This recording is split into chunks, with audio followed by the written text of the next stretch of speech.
bien, vamos ahora a desarrollar el tema de la teoría del riesgo. Como ya se les señaló en la clase pasada, la teoría del riesgo tiene que ver con quién asume las consecuencias del deterioro o la pérdida del bien. ¿Para quién se pierde el bien?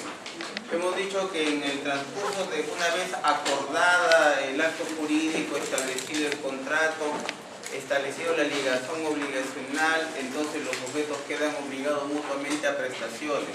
Estas prestaciones pueden ser a veces de ejecución instantánea, pero sin embargo puede suceder que existe un tiempo, media un lapso de tiempo entre el comportamiento desplegado por los sujetos. En ese transcurso del tiempo algo puede suceder.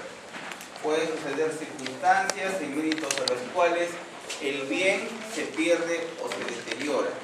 Y se puede perder o se puede deteriorar por culpa del acreedor, por culpa del deudor o sin culpa de ninguno de ellos. En ese sentido, el 1138 desarrolla la teoría del riesgo respecto o relativo a los denominados bienes ciertos. Sin embargo, es una regla que en general se aplican a las obligaciones de su conjunto.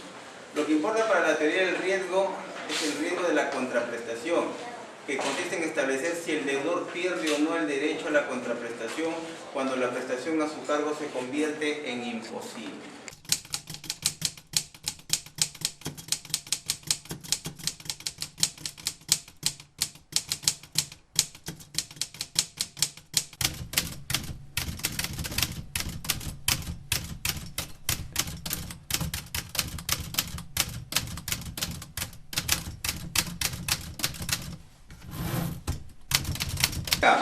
Primer supuesto, el bien se pierde por culpa del deudor. Cuando acá en obligaciones se emplea el término culpa, se engloba en forma conjunto tanto al dolo, o sea, con la intención de no cumplir o de que el bien se pierda, o a la culpa, que puede abarcar la culpa leve o la culpa inexcusable. Por decirle, yo estoy obligado en un contrato de suministro a entregarles a ustedes una determinada cantidad de frutas o de verduras, pero como nuestras relaciones ya están deterioradas, yo a propósito dejo que estos frutos perezcan. Le subo la temperatura a la refrigeradora, o pudiendo recogerlo diligentemente con tiempo para entregarles oportunamente, lo recojo tarde. De tal suerte de que en esas circunstancias, pues cuando una vez que están en mi poder y tengo que entregarles a ustedes, ya las frutas, estas verduras prácticamente perecieron en su totalidad, porque acá estamos hablando del bien en su conjunto. ¿Está claro? ¿Hasta acá nos entendemos? Entonces, dice lo siguiente: si el bien se pierde por culpa del deudor, ya sea por dolo o culpa, eso se refiere por cuando habla por culpa, o sea, engloba tanto al dolo como a la culpa, y dentro de la culpa leve, a la reciente o a la culpa inexcusable, la obligación queda resuelta. ¿Qué significa la resolución del contrato? ¿Qué artículo es? 1371, resolución. 1371, resolución. ¿Qué dice? La resolución deja sin efecto un contrato válido por causal sobreviniente. Válido. Quiere decir que el contrato que hemos celebrado para que yo te entregue el automóvil es un contrato válido. En acto jurídico recuerden de que una cosa es la validez del acto, porque este acto cumple con los presupuestos, los requisitos y los elementos, y que normalmente como consecuencia que el acto jurídico es válido, entonces deviene o se convierte en eficaz. Y que hemos visto también en su momento en acto jurídico que cuando hay ineficacias, las ineficacias pueden ser funcionales, como en este caso. O sea, el contrato está celebrado válidamente, ¿sí está claro? Está celebrado válidamente. Lo que pasa, lo que sucede es que por culpa del deudor, lo que pasa es que la obligación queda resuelta porque por culpa mía se perdió el automóvil. Yo salí a darle una vuelta y lo choqué, lo estrellé. Entonces ya no puedo entregar el automóvil porque este quedó totalmente destruido. Mi obligación como deudor queda resuelta. Si hubiera contraprestación, el acreedor no está obligado a pagármela, obviamente. ¿Por qué? Porque yo no he cumplido con la mía. Y el acreedor, mi otra parte, en este caso, ¿quién sería? El comprador tiene derecho a una indemnización que comprende al daño emergente y al lucro cesante. El daño emergente tiene que ver con todo daño material que surge como consecuencia del daño. Y el lucro cesante es todo aquello que yo he dejado de percibir lícitamente como consecuencia del daño. Así, por ejemplo, si de pronto me atropellan, ¿no? Me atropellan y termino yo tendido en cama, herido, obviamente va a haber cuentas de ¿qué? Cuentas de operaciones, cuentas de curaciones, cuentas de enfermeras, ¿no es cierto? De médicos, ¿no? De medicamentos. Eso se denomina daño emergente. Pero aparte de eso, voy a estar 8 meses metido en cama y durante esos 8 meses no voy a poder trabajar. Y yo mensualmente trabajando percibo más o menos un promedio de 4.000 soles. Entonces, ¿cuánto tengo en lucro cesante? 4.000 soles por 8 meses, ¿cuánto sale? 32.000 soles de lucro cesante. Y cuando se trate de daño emergente, tengo que sacar todas mis boletas, ¿no? Todo lo que me ha costado la curación hasta que nuevamente me restablezca. Entonces la indemnización corresponde a eso. Eso es como consecuencia cuando el bien se destruye, ¿de acuerdo? Por culpa del deudor. Entiendan la palabra culpa englobando tanto el dolo, o sea, la intención dolosa, como la culpa leve, o sea, una culpa que es eventual, y una culpa de carácter inexcusable, o sea que prácticamente linda en lo más extremo de lo que podríamos llamar la falta de previsión, ¿no? Ejemplo, un cirujano que terminando la operación resulta que se olvida una tijera dentro del vientre del operado. Esa es culpa inexcusable. O un abogado que deja pasar el plazo para interponer la acción correspondiente. El tema de la culpa leve viene a ser algo así, por ejemplo. Yo tengo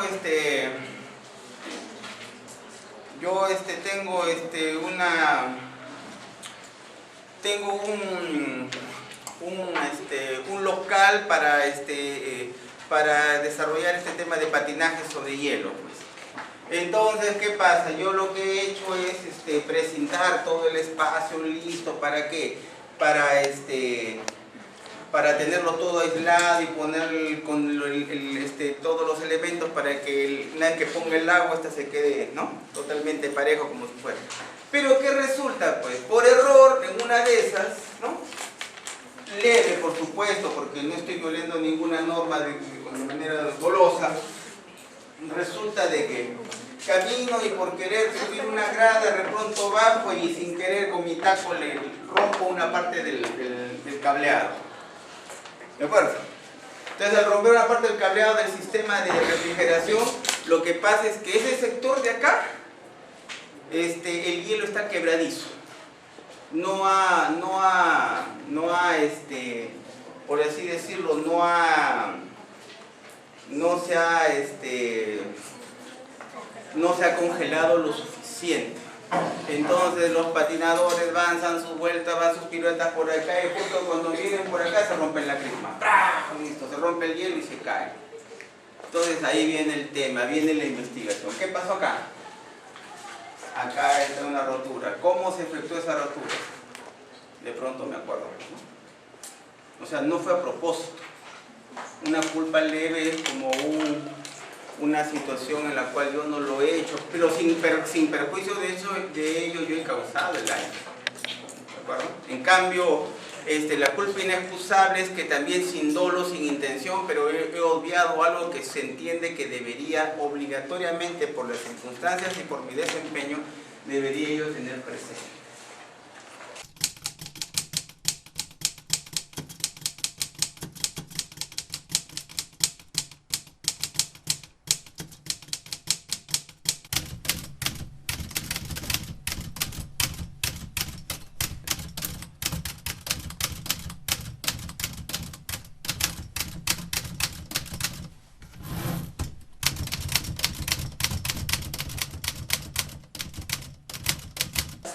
Bien, entonces, cuando el bien se ha deteriorado, quiere decir que el bien no ha perdido su valor, el bien todavía cumple la función para la cual fue diseñado.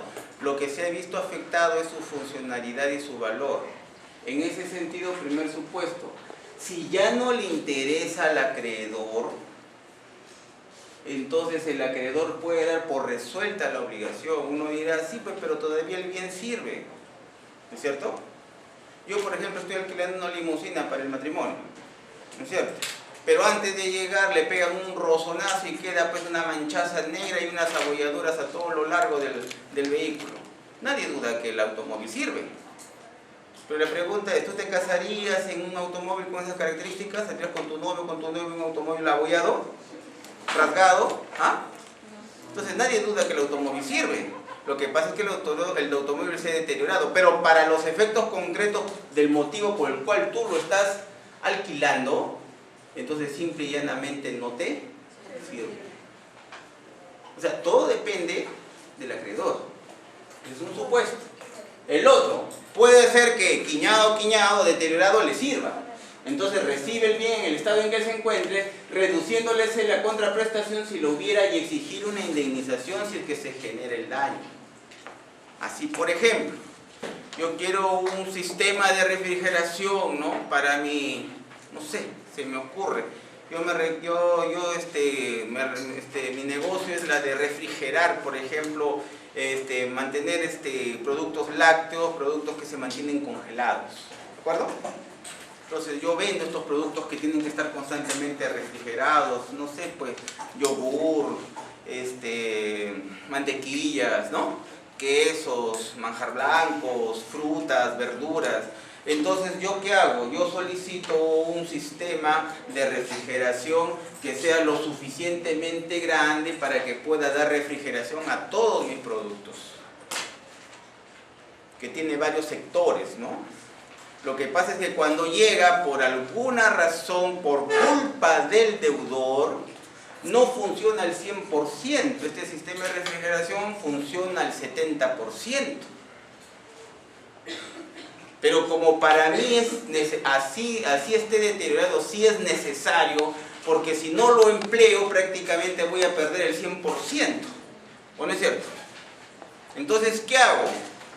Lo acepto, funciona al 70%, reduzco mi contraprestación en la misma proporción del deterioro, pero de todas maneras, esa reducción, ese deterioro me va a causar perjuicio, porque hay un promedio de un 30% de mis productos que se van a perder. ¿O no es cierto? Productos que, quién sabe, a su vez, solamente ya empecé a perder por el hecho de haberlos adquirido. Y que voy a perder más por el hecho de que ya me comprometí con entregarlos a terceros, con los cuales no voy a poder cumplir. Y respecto de los cuales me veo obligado a adquirir nuevamente esos mismos productos para cumplir con mis clientes. Todo eso cuesta plata. Entonces, ¿qué hago? Muy bien, un momentito, te reduzco la contraprestación, pero como ese deterioro me generó perjuicio, te voy a demandar por esa indemnización. O sea, una cosa es la reducción de la contraprestación del acreedor, ¿está claro? Y otra cosa es cobrar porque ese deterioro le haya causado perjuicio al acreedor. Pero solamente se cobra y se solicita si es que le ha causado perjuicio. Recuerda, hay abogadazos que creen que todo es indemnización. No es así. Se cobra en tanto y en cuanto esté corroborado, acreditado la existencia de ese deterioro. La otra es, si es que el deterioro, dice, pues es intrascendente o leve, entonces, ¿qué hace? Simplemente recibe el bien reduciéndoles la contraprestación en función de ese deterioro que es leve, pues, ¿no? Sería el equivalente a lo que en reales, ¿se acuerdan cuando hablábamos de parte integrante? Hablábamos de alteración, ¿no? Deterioro y pérdida. Entonces, cuando nosotros estamos hablando ahora de un deterioro leve, estamos hablando básicamente de una alteración del bien, ¿no? Entonces, esa alteración no va a causar perjuicio. Si no causa perjuicio, solamente dará motivo a la reducción de la contraprestación en función de eso.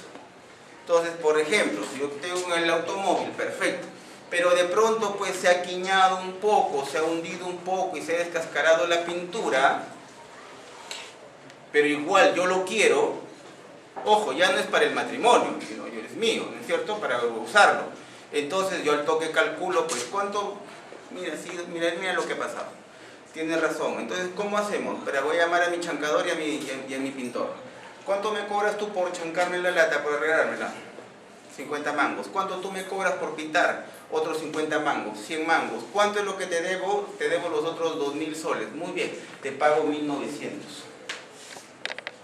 Porque los otros 100 los voy a emplear para las 50 soles de la pintura y los 50 soles del planchado. Pero es leve, pues. Es leve. Dense cuenta, y acá quiero que entiendan algo que es fundamental. Acá en obligaciones lo que importa, sobre todo, es el interés del acreedor. Él es el que pone la música.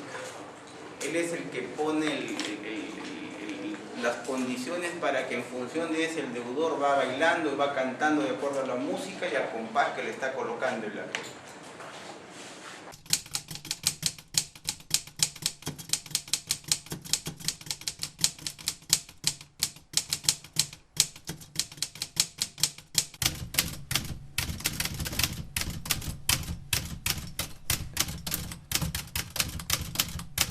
Bien, acá aparece lo que en su momento vamos a desarrollar, el tema de la denominada imputación en mora. La mora viene a ser la demora en el cumplimiento de la prestación. Y eso generalmente, ¿dónde lo vemos? En obligaciones dinerarias, ¿no? Entonces, existen y está en relación directa con el denominado interés.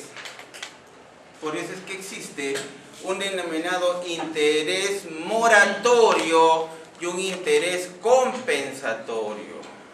El compensatorio tiene que ver el equivalente a lo que los contadores le llaman el costo de oportunidad. Quieres que te preste 1.000 soles, pero yo soy negociante. Esos 1.000 soles en mi poder se convierten en más plata. Pero si yo te voy a prestar 1.000 soles, ¿no es cierto? Ese billete, yo necesito tener la seguridad que ese billete, si tú me vas a devolver 1.000 soles a cambio de 1.000 soles, ¿qué he ganado? ¿He ganado algo? Para eso mejor no te presto, ¿no es cierto? ¿Cierto? Entonces, ahí viene el tema. Tienes que compensarme por el billete que te estoy entregando. ¿Captan? Por eso es que pacto contigo un interés compensatorio, digámosle así, del 3-4% mensual. Pero digo además otra cosa, pero acá hay otro problemita. Y si tú aparte, porque tienes que compensarme por el uso del dinero que ya no lo estoy usando yo porque te lo estoy dando a ti. ¿Está claro? Entonces, por esa compensación, tú me pagas un porcentaje. Se genera entonces el interés compensatorio. Pero no solamente es eso, sino que me pongo en otro supuesto y digo, ¿y qué sucede si es que llegado el caso, tú demoras en pagarme? Y la demora en el cumplimiento de la prestación se denomina mora. Entonces, adicionalmente, me vas a pagar un interés moratorio en el supuesto que cuando te toque pagarme las contraprestaciones, no lo hagas en su momento. ¿Están captando la idea? Ahora bien, normalmente la regla general, ¿a quién se le imputa en mora? Se le imputa en mora al deudor. Pero hay situaciones excepcionales. Y eso le estoy explicando para comprender el tercer supuesto. Hay situaciones donde quien incurre en mora no es el deudor, sino el acreedor. Entonces, la primera clase ya les decíamos a ustedes que obligaciones es un tema sumamente complejo, que no se trata simplemente de una conducta de dar, de hacer, de no hacer.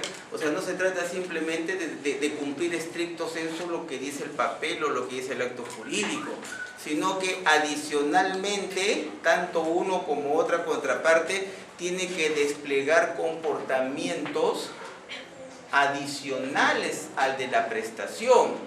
Así, por ejemplo, si yo te estoy contratando para que tú me construyas un segundo piso, tengo que abrirte la puerta para que entres, ¿o no? ¿O no es cierto? Y si no te abro la puerta, ¿cómo tú cumples? ¿Sí está claro?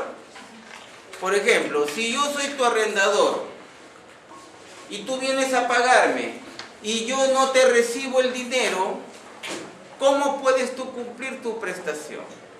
Entonces, hay circunstancias donde le corresponde al acreedor la culpa o no, por no desplegar los comportamientos que debe hacer para permitir que el deudor cumpla su prestación. Entonces, digamos, por ejemplo, se me ocurre, esta es la clásica, pues. Entonces también un contrato de suministro. Yo voy a cumplir con entregar las frutas para cobrarte los 10.000 soles mensuales que estamos así en ese plan. Fruta por 10.000 soles, fruta por 10.000 soles. Cuando yo llego dentro del plazo para entregártelo, tus empleados me dicen que has viajado, que no has dejado orden para recibirlo. Pero quiero hablar con el sujeto, tampoco está. Pero lo llamas, apagados los celulares.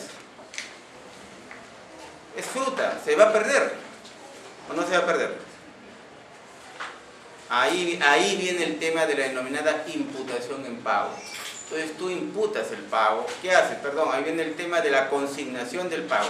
Yo agarro, alquilo un pequeño local y pongo ahí la fruta y te comunico notarialmente que la fruta está ahí y que la recojas. Si no lo recoges, ¿qué va a pasar con la fruta? Se va a perder. ¿Culpa de quién? ¿Del deudor o del acreedor? Si es culpa del acreedor, acá viene el tema. Si el bien se pierde por culpa del acreedor, la obligación del deudor queda resuelta. O sea, no puede venir después del acreedor y decir, oye, ¿verdad? ¿Y la fruta? ¿Qué fruta? Si ya se perdió por tu culpa. La obligación del deudor queda resuelta. Pero tiene derecho a la contraprestación.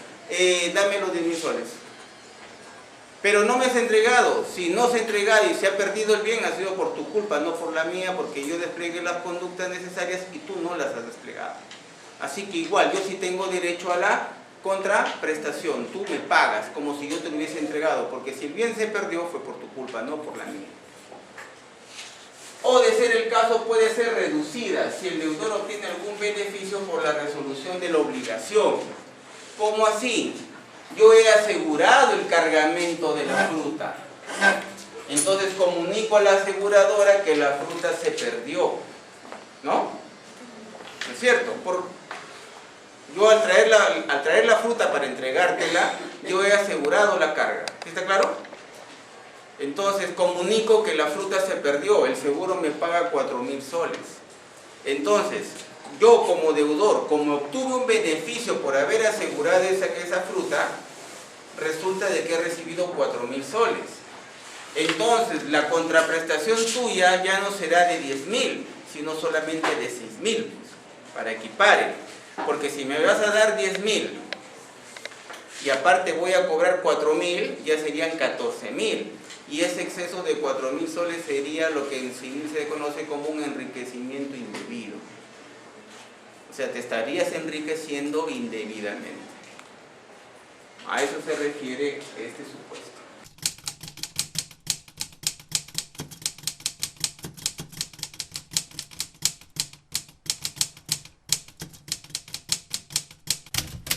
Entonces la clásica, ¿no? Yo voy a comprar el automóvil, es nuevecito, y me emociono, y a pesar de que la fecha de entrega está prevista para el día de mañana, yo te voy a ver hoy día y te digo, ¿sabes qué? Aprovechando que vengo por acá, oye, toca préstame las llaves para darle una vueltita, ¿ya? Y como quedamos mañana a las 10 me lo entregas. Entonces en la vueltita le sacas el ancho al carro, no lo destrozas, pero sí lo alteras, no lo deterioras, ¿no? Por culpa. Entonces yo el toque te entrego la de ahí, ya chulo, ya regresas esperando que no te des cuenta y tú al día siguiente te encuentras que está abollado, pues. Tú cuando vas a entregarlo ya no puedes rehusarlo. Como es culpa del acreedor, está obligado a recibir. ¿Captan la idea? Obligado a recibir. No pudiendo aquel rehusar el recibirlo. Si hubiera contraprestación, o sea, el vendedor, yo que te estoy vendiendo el automóvil, esta no podrá reducirse. ¿Hay lógica o no hay lógica en este? Hay lógica. Porque ¿quién ha ocasionado el deterioro? ¿El deudor? No, entonces, ¿sabes qué? Quedamos en $10.000, me diste 5.000. Ahora, pero está deteriorado. ¿Pero quién lo deterioró? Pues tú o yo. Fuiste tú. Por querer darle una vueltita antes. ¿No? Por querer darle una vueltita antes lo deterioraste. Entonces, ¿sabes qué? No es mi culpa. Tú los otros 5.000 me los pagas completitos, tan igual y conformes como si yo te lo hubiese entregado el automóvil nuevo. Porque la culpa es tuya. Forma íntegra.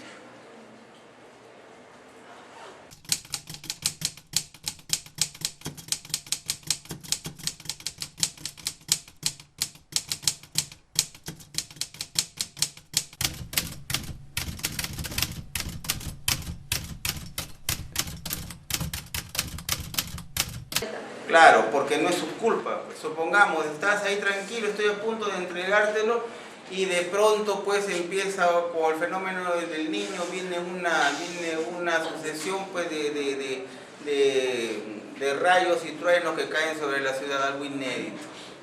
Y uno de ellos, somos piñas, uno de ellos justo le cae el carro y lo destroza. O se genera una chispa, pues no, por ese tema de la electricidad, esa chispa coge al carro, lo empalma con el sistema de gasolina y hay una explosión, se perdió. O una avioneta se estrella pues contra, ¿no? Sucede pues, sucede. La avioneta puede ser que justo cae sobre la ciudad, es común y se estrella justo en la casa, específicamente más en el garaje y encima contra el carro. Que al día siguiente tienes que entregar o contra la tienda comercial, ¿no? Y justo destruye 3, 4, 5 carros, entre ellos el que tienes que entregar como deudor, como vendedor. ¿Qué sucede? Con pérdida del derecho a la contraprestación. Si claro, se resuelve porque que tiene que resolverse porque ya el bien se destruyó, pero no es mi culpa. Pero tampoco es culpa del acreedor, por eso que el acreedor tampoco tiene por qué pagarte nada. ¿Por qué? Porque se ha destruido sin culpa de las partes. ¿Está claro? Que el deudor, ¿contra quién podría accionar? Contra el tercero que le ocasionó el daño. ¿Sí está claro? O sea, acá hay que distinguir.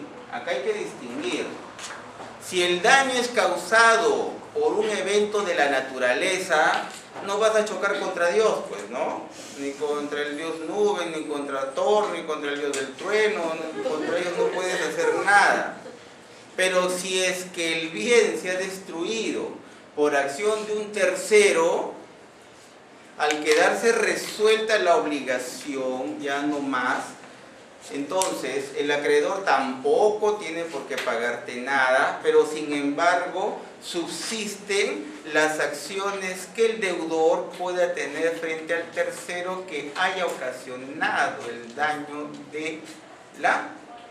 del bien y que por su culpa no llegó a concretarse esa relación obligacional que en su momento fue válida, pero que por un evento sobreviniente quedó resuelto.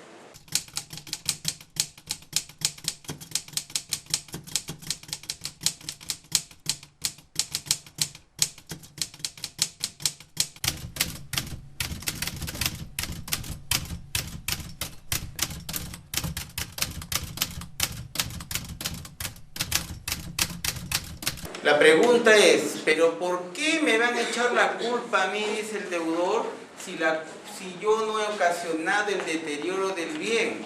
¿Saben por qué te echan la culpa? Por el 1139.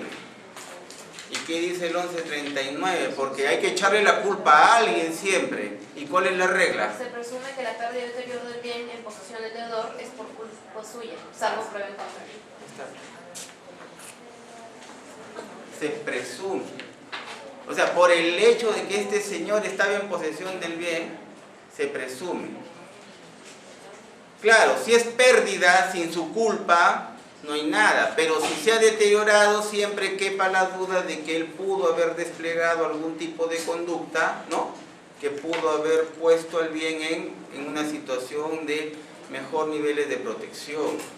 Por eso es que ustedes recuerden que al comienzo, cuando hemos visto las obligaciones de dar bien cierto, hay obligaciones de que hasta la entrega del bien hay que conservarlo al bien, ¿no es cierto? Hay que conservar a los accesorios, hay que hacerse cargo de los gastos de transporte, ¿no es cierto? Hay que dar información periódica sobre el bien ante la solicitud del acreedor. O sea, son un conjunto de deberes adicionales. Y eso genera este tipo de situaciones. ¿Hay otro supuesto o ya no hay otro supuesto? En tal caso, corresponde al deudor los derechos y acciones que pueda originar el deterioro. Claro, ¿por qué? Porque si no es por culpa, si se deteriora por culpa del deudor, ¿cierto? Si se deteriora por culpa del deudor, entonces la pregunta del millón es, ¿quién es el que ha ocasionado el deterioro? La clásica, estás guardando el automóvil allí, pero vienen los hijos del vecino, ¿no? Y por ver a tu hija Calata que se está bañando, suben y de pronto ¡brum!, rompen el techo se cae, caen encima del carro y lo abollan, pues, ¿no? No lo destrozan, lo abollan. Y justo al día siguiente tienes que entregarlo. ¿Cierto? ¿Quién ocasionó los daños? Los menores de edad. ¿Quiénes son los representantes del menor de edad? Sus padres. Esos derechos quedan relativos.